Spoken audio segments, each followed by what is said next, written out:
The new frozen arrow equipment for the Queen is here, but is it as good as everybody expected it to be? Well, let's take a look. So as you can see, with this lunar event, I did unlock the new frozen arrow equipment for the Queen, and we did get it upgraded now. We got it upgraded up to about level 23, and that is where we're going to be testing it at. It's not quite maxed out, but it is pretty high level. It's actually going to be my highest level piece of equipment going forward. This was a highly anticipated piece of equipment, so we are going to take a look at a couple of war attacks, see how it performs, and kind of talk about, is this piece of equipment as good as everybody expected it to be?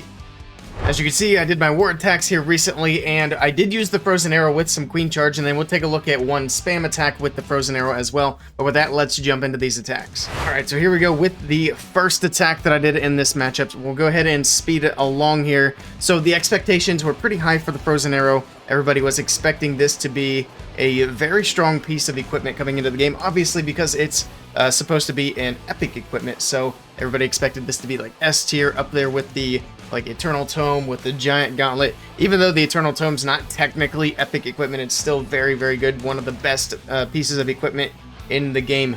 However, I don't know if the frozen arrow necessarily steps all the way up to that level. As you'll see with some of these charges, the Queen still needs pretty much the same number of spells to get through a Queen charge as she would otherwise. Sometimes you can get away with like one fewer spell, but other than that, it doesn't change that up too much. However, it is still very nice to have that slowdown effect on defenses, to be able to slow down the clan castle troops, the enemy heroes. It is still very nice to have.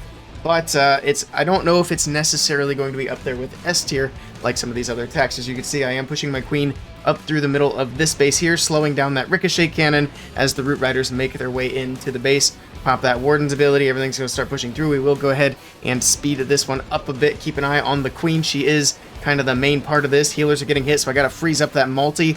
She does get that taken care of before that wears off, and then the Queen will push into the back. She'll slow down the Expo, slow down the enemy RC. In this spot, I didn't have any spells. She just goes to ability, but it's fine. She gets through everything there without any real issues, slowing down that Expo here on the back end. No more spells are going to be used for her. I do have an Invis. I don't even remember if I actually used it or not in this attack. But the Queen beating her way through the wall, and there we go.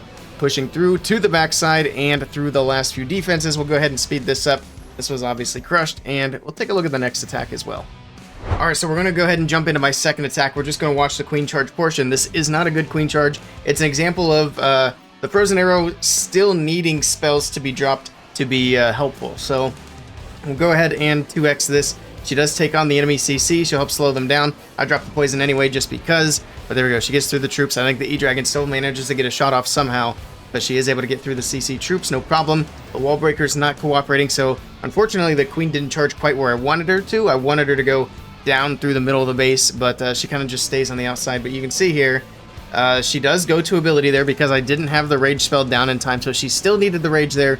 She'll take down the enemy RC without the rage. She'll move down, start working on the enemy RC, and there we go. She's going to be able to get through the enemy RC. She slows her down and not taking too much damage, but once she steps in, she's going to start taking too much damage again. And unfortunately, I do lose the Queen charge pretty early in this attack. So once she steps to the left, I'm not really paying attention, and down goes my Queen. So extremely short Queen charge on this one. I really didn't get very much value.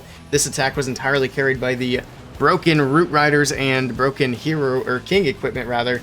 So not exactly the best. The frozen arrow not able to make up for the lack of spells and the lack of me paying attention there.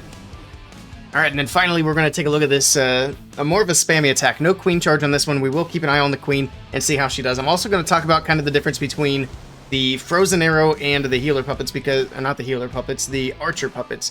Because most people are going to be deciding between those two. Some people do like the healer puppets, but we're not really talking about that today.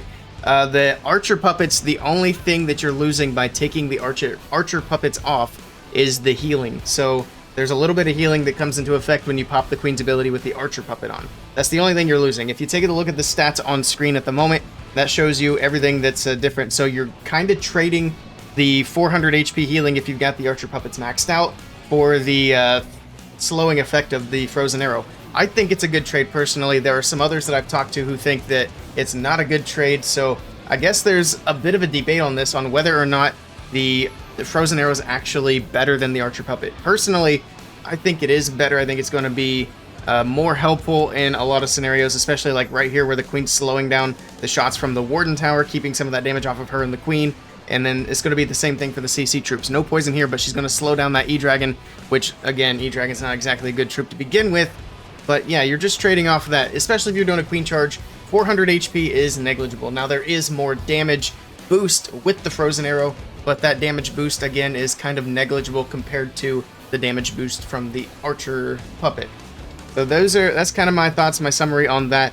We will be taking a look soon of some competitive players doing some professional attacks, and that'll probably be in the next video. So if you guys want to see that, definitely hit that subscribe button down below if you haven't already. But that's pretty much it for this attack. She's going to go through, she'll slow down that Archer Tower, and yeah, pretty nice attack here from the Queen on this one. She got a lot more value in this attack.